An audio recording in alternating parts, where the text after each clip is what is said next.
I don't think we don't see the sometimes absurdity in trying to find some connection between Idaho and, well, almost anything, no matter how loose that link might be. Today would be no exception to that distinction. The shape of Idaho, its outline, is one of the most recognizable states in the Union. It's not as ridiculous as Maryland or West Virginia with their pokey parts. It's also not as ho-hum as your Wyoming or your Colorado, kind of squarish. It's Idaho's perceptible pattern that classic 60s television fans can appreciate.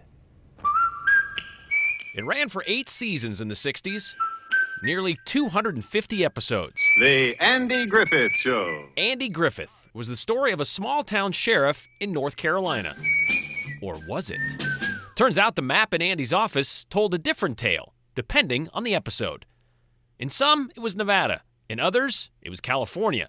But mostly, it was the city of Cincinnati. Of course, the most recognizable one was Idaho upside down. Yep, in Season 1, Episode 20, where Andy saves Barney's morale, the gem state, in an inverted state, is right behind the desk, panhandle and all. It's pretty big, so you couldn't notice it, but since it's upside down, people that weren't familiar with Idaho, weren't from Idaho, might not have noticed. Many have noticed, but aren't sure why. Idaho historian Rick Just thinks it's just the crew hiding some Hollywood humor. Could be. They seem to delight in changing it around, so they were almost playing little tricks. So no, Mayberry isn't in Idaho, but Idaho was in Mayberry. All right, the town, Mayberry, may have had just one traffic light and one long-distance phone line, but it did have at least 2 episodes with Idaho hanging on the courthouse wall behind Andy's desk.